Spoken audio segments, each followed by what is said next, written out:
Buongiorno e benvenuti al TG Sicilia, le principali notizie di questa edizione. Sant'Agata entrano nel vivo i festeggiamenti, fra poco la tradizionale sfilata delle due carrozze, quella del Senato e la carrozza piccola. Ieri la benedizione della 15ª Candelora intitolata al Commendatore Maina. Dalle 10 il via alle nostre dirette 40 ore live su Antenna Sicilia e Telecolor. A Messina 8 indagati nell'ambito dell'inchiesta sull'università, tra loro l'ex rettore Cuzzo Crea e il DG Bonanno. La procura ipotizza i reati di turbativa d'asta e falso del pubblico ufficiale in concorso.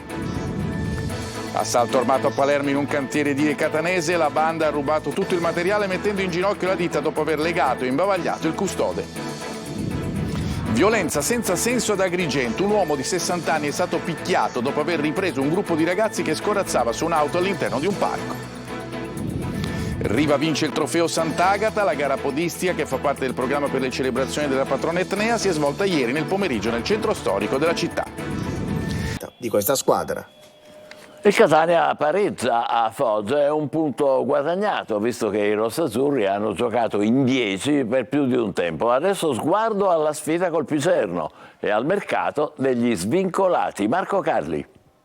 Ancora un punto che non cambia sostanzialmente la classifica, ma che ha un valore diverso rispetto all'ultimo conquistato col Monopoli. Dal secondo tempo senza sostanza del Massimino a quello di trincea dello Zaccheria dopo l'espulsione di Averi. È 1-1 e il punto può essere considerato guadagnato. Paradossalmente in inferiorità numerica siamo riusciti a trovare meglio le distanze in fase difensiva, praticamente a parte una traversa su un calcio d'angolo, poi abbiamo contenuto bene il loro possesso palla. Dopo un avvio di marca foggiana, il Catania a passare con il suo capitano Rapisarda pronto a ribadire in rete con deviazione dopo una precedente conclusione di Peralta. Ci tengo tantissimo, lo sapete tutti, il giocare o non giocare poi passa tra virgolette in secondo piano, perché anche non giocando cerco di dare il mio contributo a tutti i compagni. Trascorrono pochi minuti, il Foggia trova il pari con Sant'Aniello di testa. L'ingenuità di Averi, già ammonito e autore di un fallo inutile che gli vale il rosso, poteva costare una ripresa in affanno. Il Catania in effetti rischia, ma in 10 trova anche buoni equilibri nonostante l'infortunio di Zammarini. Adesso c'è il Picerno, reduce dall'1-0 con la Turris, e c'è ancora Mercato. 22 rossazzurri in lista, un attaccante e un centrocampista potrebbero arrivare dagli svincolati. Ci sono delle ipotesi, però oggi era poi la giornata della partita, quindi abbiamo preferito lasciarci 2 caselle vuote. Vediamo cosa c'è in giro e se no la chiuderemo con 2 giocatori dei 5 che sono ancora potenzialmente disponibili. Scontro salvezza nel pomeriggio per il Messina che al Franco Scoglio riceve la Virtus Francavilla che in classifica lo insegue con 5 punti di ritardo. Giallorossi senza gli squalificati Fumagalli e Ortisi. Sergio Colosi.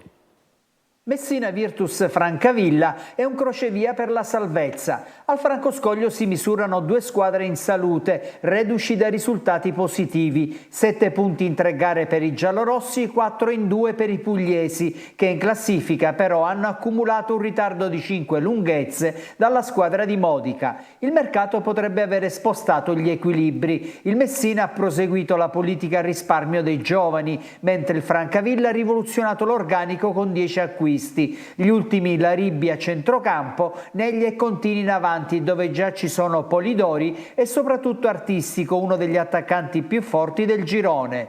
Prima assenza stagionale nella formazione peloritana del portiere Ermanno Fumagalli, squalificato per una giornata al pari del terzino Ortisi. Non al meglio Pacciardi, che comunque giocherà dall'inizio. Nel 4-2-3-1 esordio del giovane Piana in porta, Manetta e Pacciardi centrali con il rientrante Lia a destra e Salvo spostato a sinistra. L'altro rientro in mezzo al campo, dove Firenze torna dopo 2 settimane d'assenza e fa coppia con Franco. In attacco Rosafio a destra e Mausso sotto punta e Zurna a sinistra con Plescia terminale offensivo.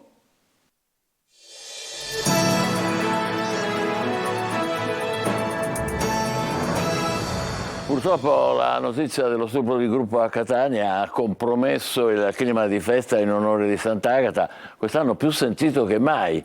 perché grazie all'arcivescovo Renna e all'amministrazione di Catania la ricorrenza ha riacquistato il suo valore fondamentale di momento di devozione e di orgoglio di comunità, liberandosi dagli aspetti puramente folcloristici quando non collegati alla pura esibizione di potere.